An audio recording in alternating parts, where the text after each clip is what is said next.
How many of those games do they have right now? Too many. Like 20? I can't even. I only played the last 2, so I don't know. It seems like there's an Assassin's Creed every year now at this point. Yeah, it's slowed it down a little bit, but it's pretty much like that kind of franchise for sure. French fries. Franchise. Franchise. You are a video game French fry. You want to be part of it? You hear what you want to hear. I heard banking instead of baking. Well, I ordered some deep dish pizza from a new place last night. Now, boy, was it delicious. Was it Chicago style? It was. Was it Hollywood pie? Was it Hollywood Pies? It wasn't. No, it was a place called Masa. Oh, okay. Which is a bakery, and I don't know, it's just something I got on Caviar. But boy, was it good! This is going to be a problem for me. See, I've found out there's a Fresh Brothers near me, and Fresh Brothers makes amazing pizza.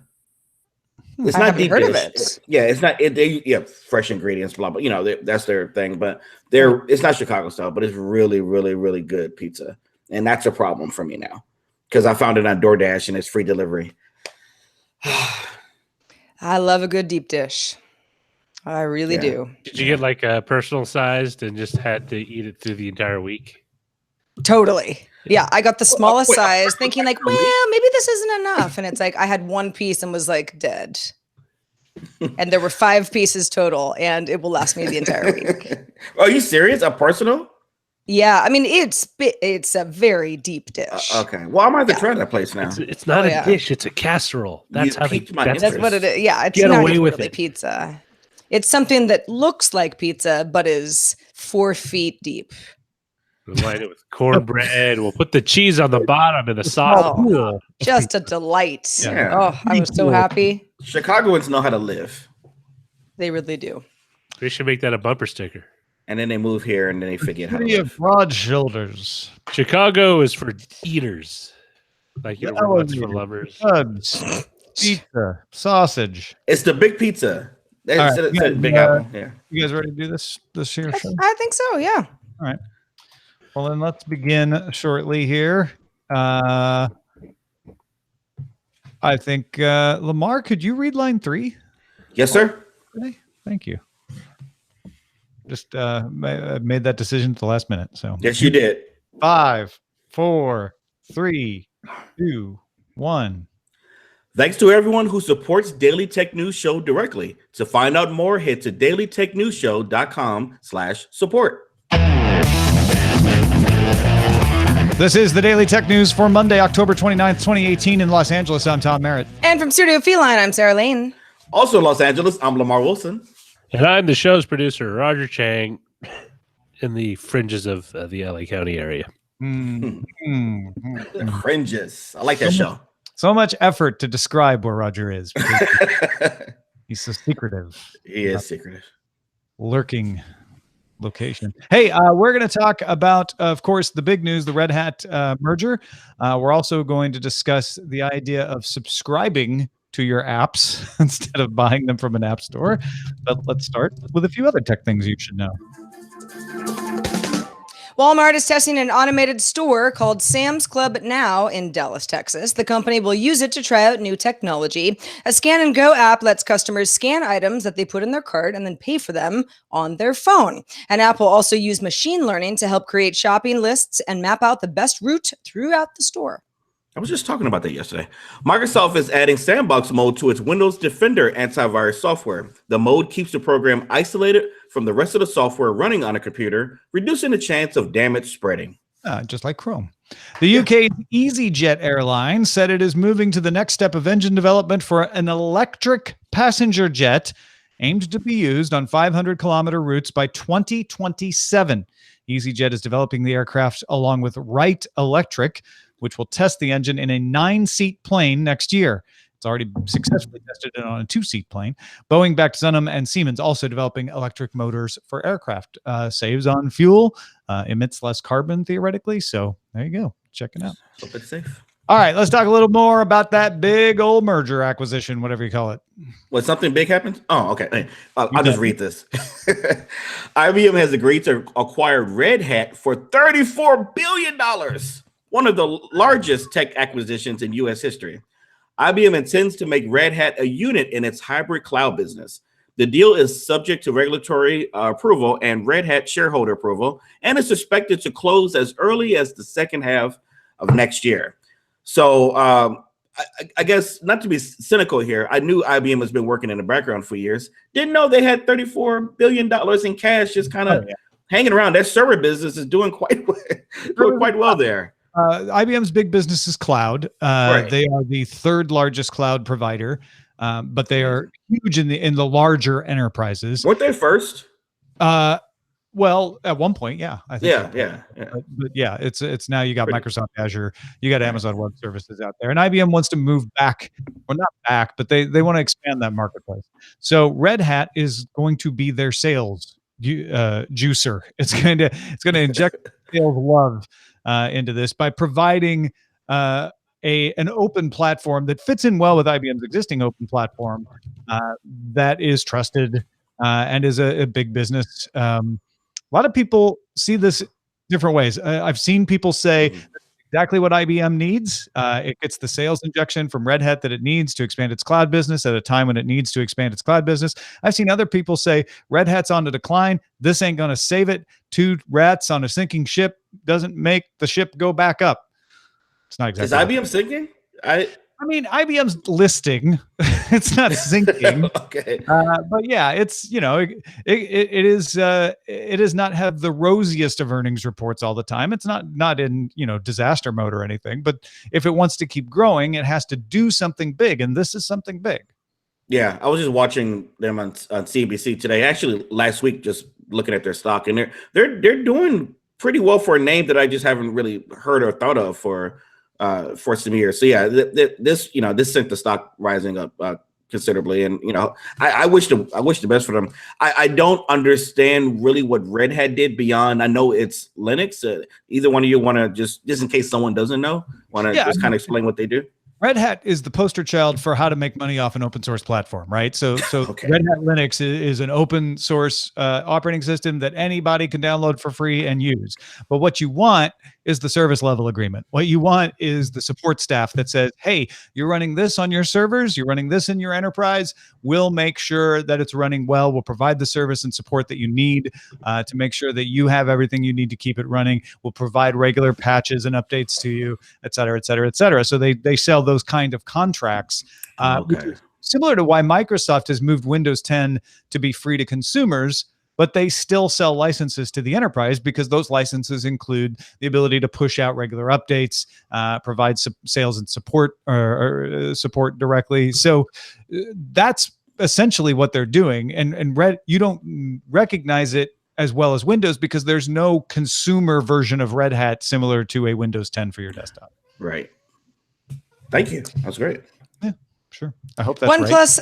OnePlus announced the OnePlus 6T phone coming to the US on T-Mobile also will be compatible with Verizon. The 6.41-inch phone comes with a Snapdragon 845 chipset and in-screen fingerprint sensor.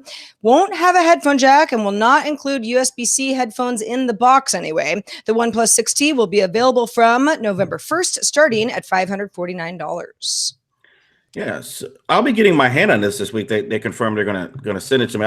I guess I'm most interested in that in-screen fingerprint scanner. I've never played with a phone that has that. But the price looks great, doesn't it? I mean, $549, dual cameras, that kind of newer technology in it. The one of the latest chipsets that's being used.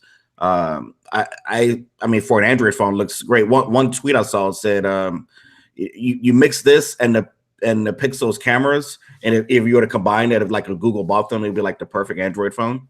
I don't know if you all agree with that, but yeah. I mean, no headphone jack, no USB-C input. Lamarr, does that hinder you at all? Sorry. It has a USB-C input. Yeah, it has input. Headphones in the box. Got it. Yeah, right. They don't put them in a box. Headphones though. I'm Bluetooth now. I've been Bluetooth for the last couple of years. I'm not dismissing people who have strong feelings about that. It's just not my use case anymore. And this is not the highest level phone you can get, but it's also $549. I mean, OnePlus has built their name on saying we're making high-end phones, but we make them at a price you can afford for $400, $500, etc. Mm-hmm. This is really not that much of an improvement on the OnePlus 6. It provides that under-screen fingerprint sensor, which is nifty, and it gets rid of the headphone jack, which is not nifty. And a couple other tweaks here and there. The camera's nice. I think with the sort of receding essential, not coming out with another phone, this one takes over, in my mind, the sort of best Android phone you can get for the money. But forget Android phone, best phone you can get for the money, probably. We'll see what the reviews are with it. Yeah. Speaking of phones, let's compare this to another phone that's out today that is much more expensive. In fact, it is about twice as expensive. Verizon and AT&T will begin selling the Red Hydrogen One phone for $1,295 starting November 2nd. This is the one that has a holographic screen. And then, of course, the proprietary ability to record 3D video that can be played back on the holographic screen. Verge is not impressed. They've been playing with it for a couple weeks and says, in the Verge's words, does not live up to the hype. So, maybe it's a victim of never buy first generation technology and it'll get better. I don't know that just having a holographic screen, even if it lived up to the hype, would be enough for me to want to spend this much money on an otherwise okay phone. I mean, it's just got regular top end phone specs. It's not an improvement on the iPhone 10 or the S10 from Samsung. Yeah, I mean, it's an older chipset. It doesn't have, what I was reading, it's not waterproof. It's not dust proofed. It was delayed. The cameras are okay. I'm just wondering, how to justify that price. Even if it was said the 3D is not more impressive than the 3DS, the Nintendo 3DS that came out years ago. So I wonder who except the tech heads are really going to be interested in this phone. I don't think it's going to sell well. It's not so much the price. The price is high. The price, yeah, absolutely. The price is high, but I mean, it's basically what I paid for my latest iPhone. Yeah, exactly. Those are high too now. So you're not. I would compare it to the Galaxy S10 and the iPhone 10s, and it doesn't compare very well, even if the holographic screen is crazy cool. You're just not getting as much for your money, I don't think. Well, especially if you've got a holographic screen and you have the ability to record video and then play back in a really cool way on that screen, you end up being like, "Hey, Lamarr, look at this on my phone. Look what it can do." Yeah, and then so, it sort of ends up it's kind cool of for a little. Yeah, it's a little bit of a party trick. Well, what's disappointing is that the camera quality is just okay. Yeah. And it's Red. This is a company that's made its name in digital cinematography. This is we were the first to come out with a 4K, camera and a whole workflow, and this is your phone. That's an excellent point. If they'd come out with this a year ago, it would compare more favorably to the S9 and the iPhone 10. But a year-old processor and a phone that's selling for $1,300? I don't think so. Well, maybe you'll like this next one, Tom. Researchers at MIT built a software program called BeeMe, that's BEEME, that lets people suggest actions for a hired actor to perform and then vote on which action that actor should take next. So it reminded me of Subservient Chicken, but actually real. Starting at 10 p.m. Eastern time on Halloween, that's tomorrow, the internet can help a human player in his or her quest to defeat an evil AI, as it's described. When the social experiment begins, the audience will be able to hear and see what the actor experiences, but won't be able to make the actor perform any commands that might endanger dignity or privacy or well-being. The experiment is not unlike Twitch Plays Pokemon. You might remember that was a viral experiment back from 2014, which holds the Guinness World Record for having the most participants. That's 1,165,140 players in a single-player online video game. So there is something to the hive mind telling somebody what to do and what to do next. Is anyone going to participate in this tomorrow? I might. I don't know. I might. I mean, I'm not going out for Halloween, so be me might be my Halloween party. I think the thing I like about this the best is the MIT folks working on this are saying we're doing this to see how the audience uses it. This isn't a publicity stunt like Subservient Chicken. This isn't just a fun thing, that we're throwing up on Twitch. They're actually studying, like, how does the internet coalesce around this sort of thing? Which people stick around even though their choices aren't always used because it's a hive mind? Which people, go in for a couple of times and then get bored and wander off? It's a really interesting study of internet behavior that I think is important more now than ever when we're attributing all kinds of effects on the real world to internet behavior without doing enough to understand what causes internet behavior. I think the fact that this, at least for this particular experiment tomorrow, is a human actor. This is a person who's going to be, again, within reason, going off what the internet is telling. The article called it a him, so perhaps there's already a male actor that's been hired for this. The promo video shows a male as well, I think. Okay, so yeah, we'll call it a him. That's interesting. Okay, but I think that it points to, again, this is actual real research. Would this be a human in the future? Maybe, maybe not. Maybe it's a robot. Maybe it's an AI type of a situation. But yes, does the greater internet have the best interest in mind for this particular actor, whether it's human or not, to defeat whatever game they're playing? I don't know. I'm gonna have to see it in action, but I'll definitely be checking in. It is cool. Yeah, go ahead, Lamarr. I was gonna say real quick. Years ago in Revision 3, this was done with a human, and it was a YouTuber who kind of had the crowd or the audience control their life. So and it didn't go well. So this type of thing, it has been around. I'm interested that it's going to be in digital form at this point to see. Yeah, just like Sarah said, how are people going to treat this man tomorrow? Is it going to be disaster or is it going to be cool? Also, the MIT researchers are saying you can nominate whatever you want it to do, but we will put some barriers to say, like, you can't cause himself, he can't be doing anything undignified or cause himself or others harm, stuff like that. So, there's some reasonable guardrails on it to keep it interesting. All right. Speaking of interesting, that segue was great. Sony announced 20 games that will ship on a miniaturized PlayStation Classic when it goes on sale December 3rd for $99.99. Sorry, something popped up there. The list varies by region. The US version now adds Grand Theft Auto, Metal Gear Solid, Rayman and Rainbow Six, though no Crash Bandicoot or Tomb Raider games. The Japan version will come with Parasite Eve and Saga Frontier. So, I looked at the full list and so there was, obviously there's no Spyro, which a lot of people wanted, but they're coming out with the, refresh trilogy. I can see why Activision kind of held that back. I mean, it is what it is. I know some people are not happy about the list, but I just think with the different rights and things going on, this is probably the best they could do for because everybody's doing these remasters now.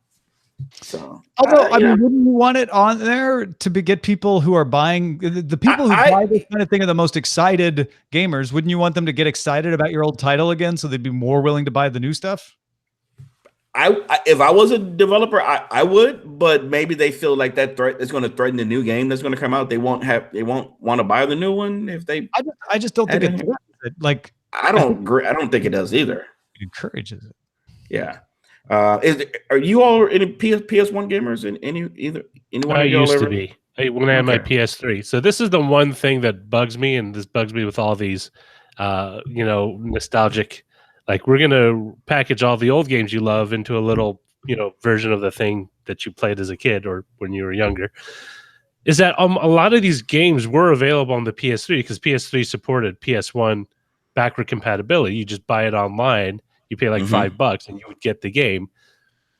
I guess people want the little, you guess thing. People want it, but it's not the same hardware. You know what I mean? It's an emulated system. So them being excited, but it doesn't change the fact that people go crazy for this stuff. I know. I don't understand it. It's you know what it is. You know what it is when Nintendo started this. You know, with the NES, it's a collectible. Like mine sits on a shelf. Like I have only if people come over and they're like, "Ooh, what's that? Do we play it?" But it's a collectible that you can say, "Hey, I have this miniature thing that has 20 games on it.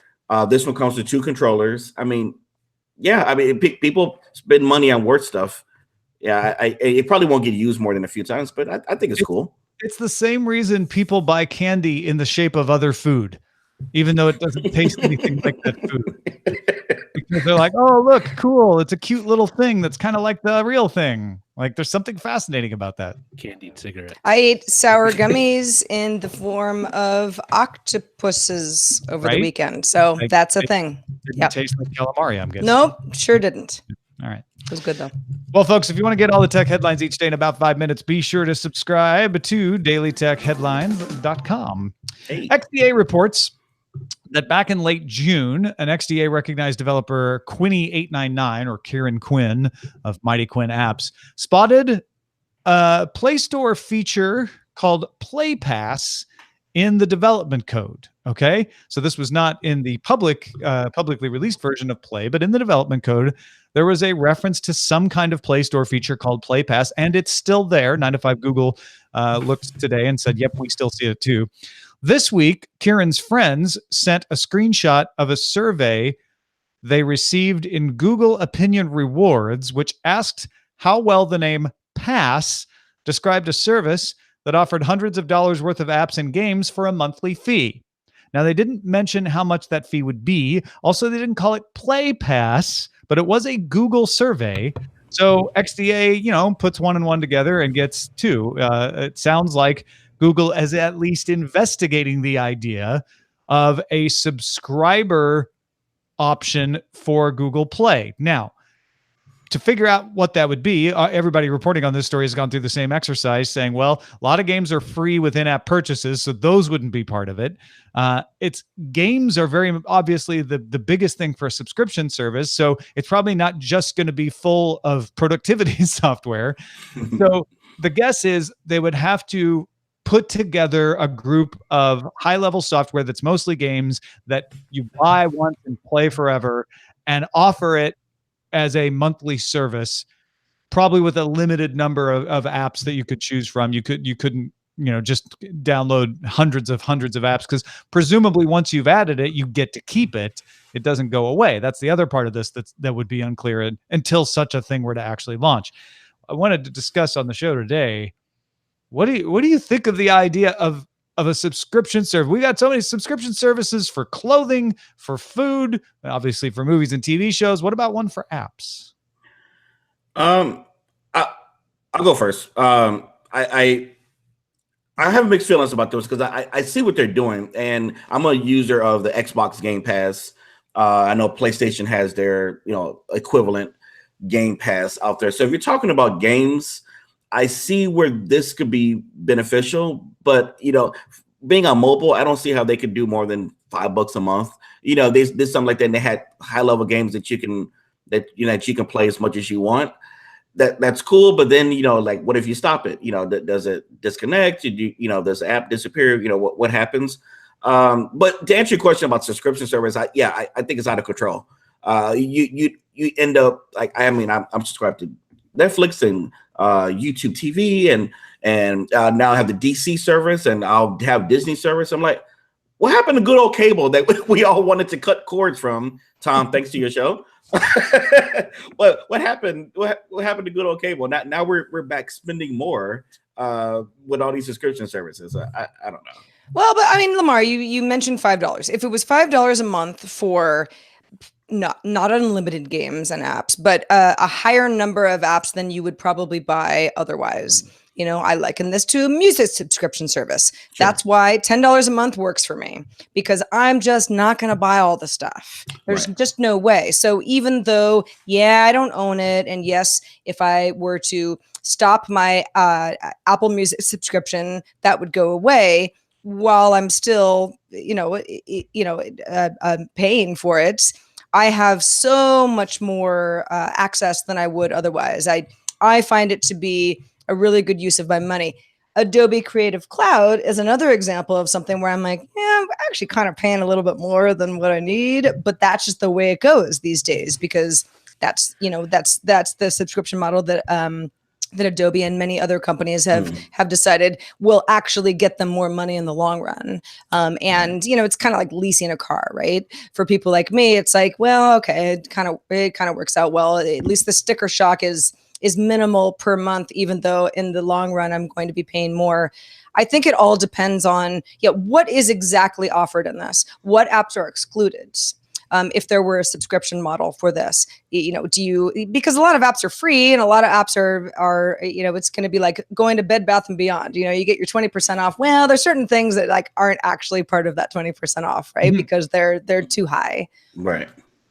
So I think we need a lot more information before I say whether it's a good idea or a bad idea. Yeah, at this point we're just saying, well, what would be the subscription service that we'd be willing to pay for? It would have to be something. I think it's PlayStation Plus that lets you keep the game that you're getting as part of your monthly subscription. You have to choose to download it. So if you don't download it, you don't get to go back and get it later. But once you've downloaded it as part of the subscription, it's yours. So I would think it would have to be like that. Anything I get through Play Pass would have to be mine forever after that.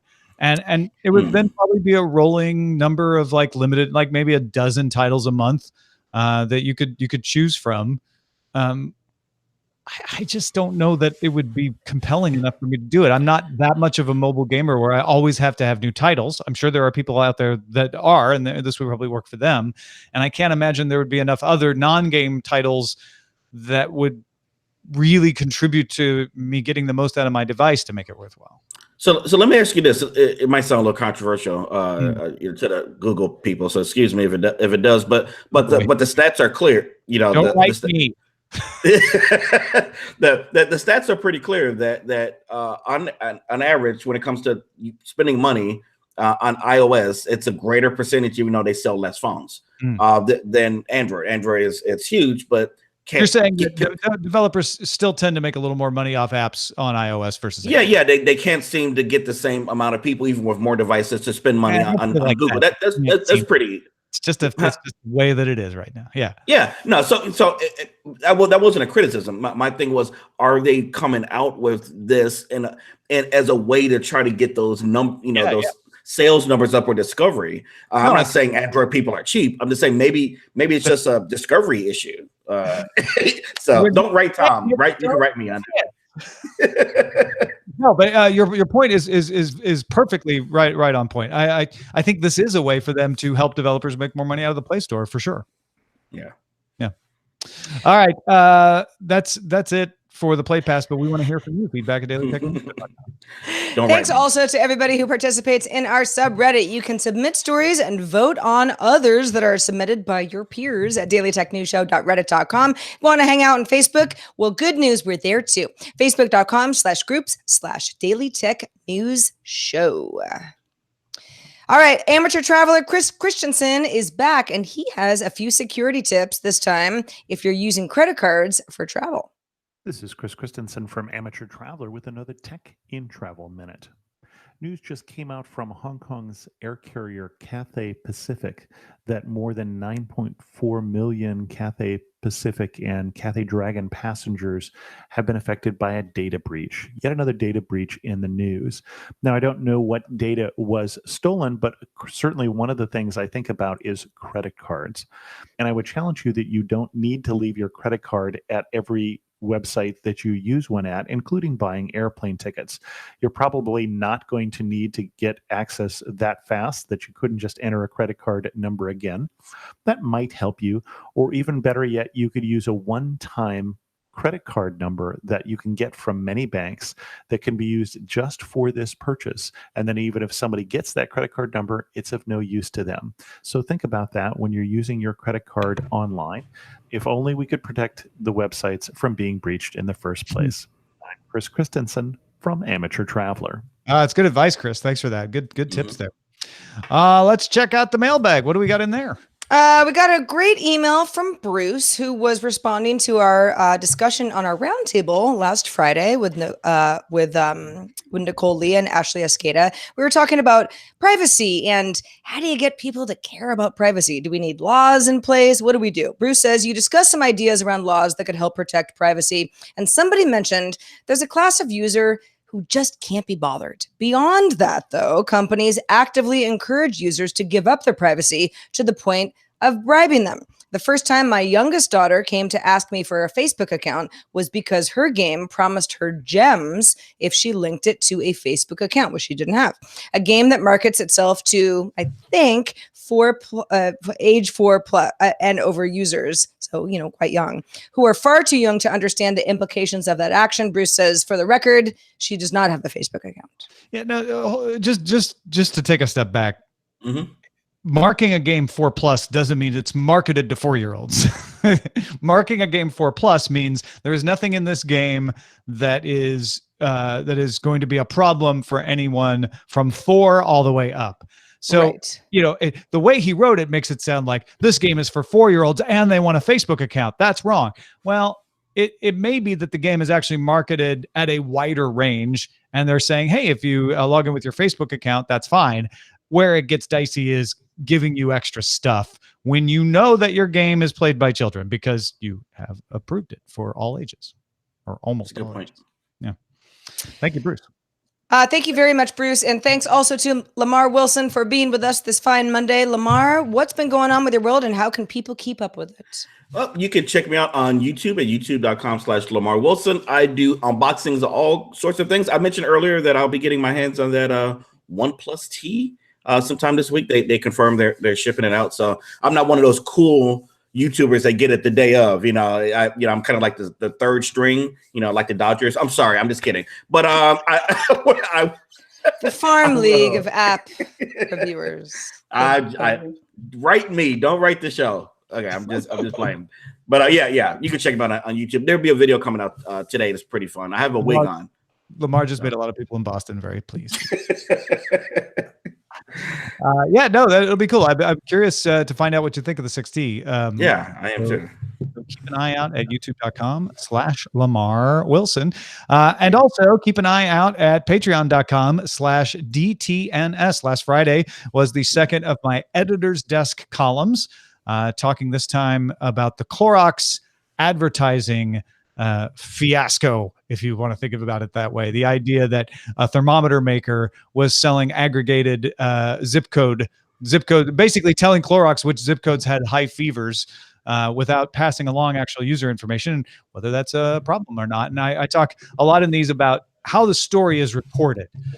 So check that out if you're at the $5 level and above at patreon.com/DTNS. If you have feedback for us, we'd love to hear it. Our email address is a great way to do it, feedback@dailytechnewsshow.com. If you'd like to join us live, we'd love to have you. We're live Monday through Friday at 4:30 p.m. Eastern, 20:30 UTC. Find out more, tell a friend, dailytechnewsshow.com/live. Back tomorrow with Apple's announcements and more, and our guest, Allison Sheridan. Talk to you then. This show is part of the Frog Pants Network. Get more at frogpants.com. Diamond Club hopes you have enjoyed this program. Let me go ahead and sell some stock so I can afford that iPad tomorrow. Hold on one second. Okay, done. Now I can afford it. Now I'm excited about it. I mean, from what I'm hearing, it's going to look pretty cool. The edge to edge, whatever. I'm actually one of the last. I still use my iPad pretty regularly. I mean, you're not alone. Many people do. Yeah, you think the market is declining, but I still use mine. The tablet market is just tired. It's not dead. Yeah, it's not something you should upgrade every year. I think just like I think about MacBooks. It's a very stable market. It's just not growing, and that's a problem for some people. Yeah. Like I said, I know the tech YouTubers who would get a new MacBook every. And look, they're reviewing them, so they should. But that's something I don't need to upgrade every year. My computer, Couple years, yeah. Upgrade. Yeah, I'm not upgrading my computer every year. Oh no. Yeah.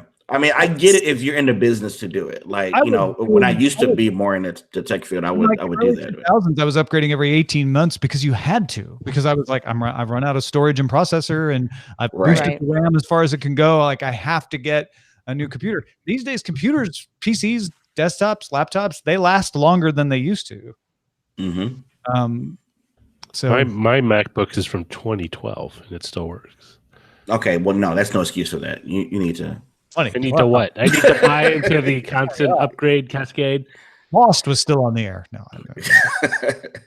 I think it was actually. Well, 2012, 2011. I think maybe it. Wow. I remember the finale. I remember where I was. I think that was probably 2011. Google Play Pass. Google Play Pass. Try to say that 3 times fast. Yeah, I don't know that. Good title. That may not be a good title. Can Big Blue plus Red Hat equal greenbacks? Wow. No reaction whatsoever. MIT creates Puppet Masters. I like that one. Hey, we're skimming over this whole Walmart thing. This whole. I wish we could have talked more about that. I know it was a quick hit, but that seems pretty interesting. Because I was just talking to a friend. I said, man, it'd be cool if I could just have an app on my phone that scan what I wanted and just walk out. It's like Amazon Go, just not quite as impressive. Except you're using your phone. Yeah. Which I still think is cool. Well, man, if that ever strikes you, don't feel bad about saying, hey, I know you got this in quick hits, but I'd like to talk about it. We can always switch stuff around. Yeah, I just, I haven't been on the show long enough to take, any kind of I feel kind of, it's only been since 2014. I just, I don't know. What about Big Blue buys Red Hat? It's no longer than me. Wait, no, I guess that's not. I was on like your second show, I think. It was Big Blue buys a Red Hat. Big Blue buys a Red Hat. Except that's good. I like that one. I like that. Big Blue buys a Red Hat. Done. That's very clever. Glad I thought of it. BioCal, because I saw him throwing a million Red Hat titles in there. I was thinking, like, everyone's doing this kind of nostalgia play with the game consoles. Maybe IBM can do like, hey, we're going to reissue the original IBM PC and then the XT. No. But mini. Like a mini version. It was the 5150. It would still be inferior to everything out there. So is the PlayStation 1. Yeah.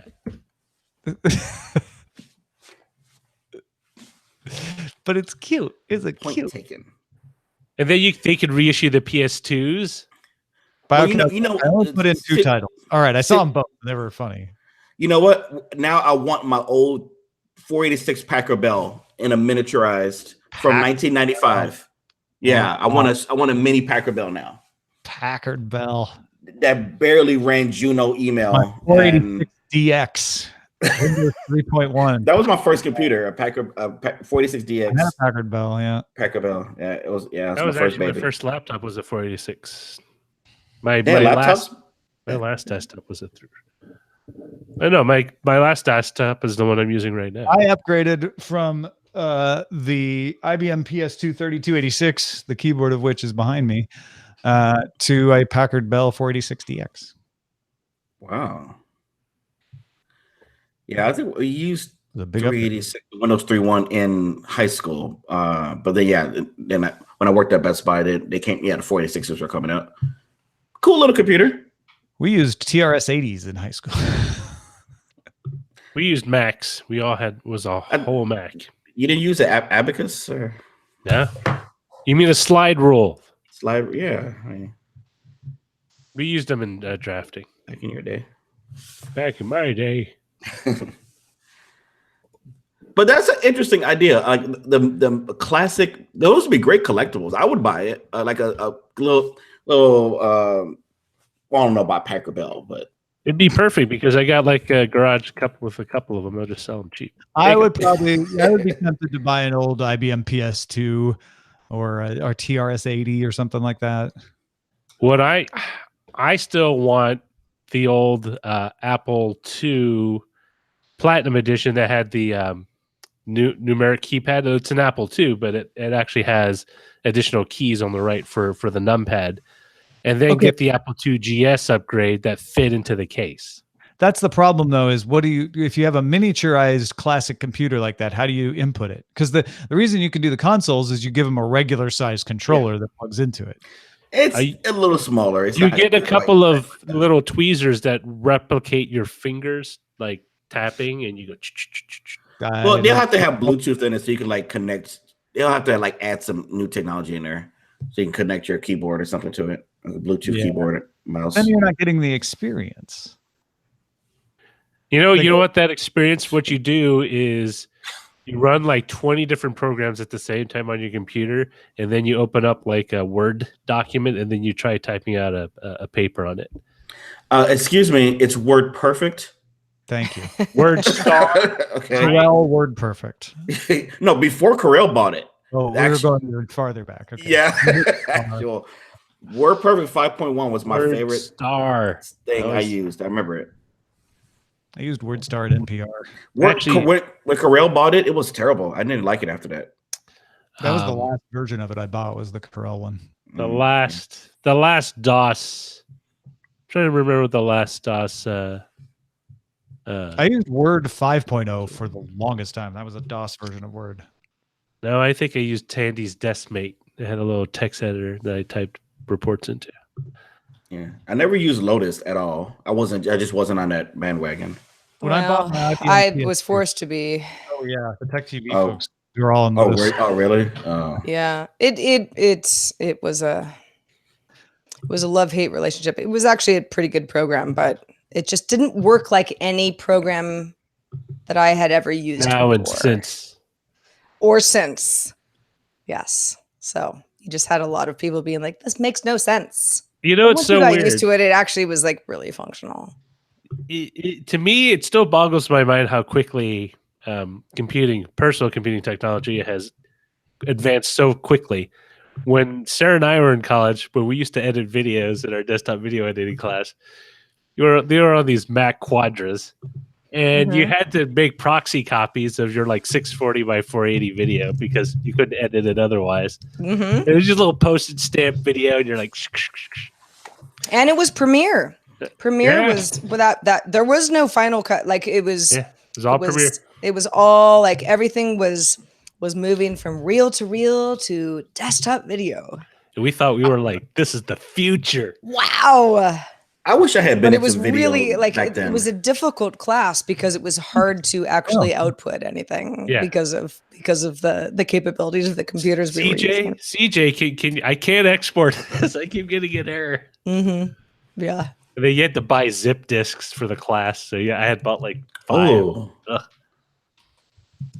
I mean, that's what you had. CD burners weren't huge, and flash drives were just a twinkle in some guy's eye who was coming up with USB. Yeah, when I was in University of Illinois Journalism School, everything was on tape. We cut reel to reel for audio, and we did Sony cuts only edited in stations with 3/4 inch tape. I did that for audio class at the reel.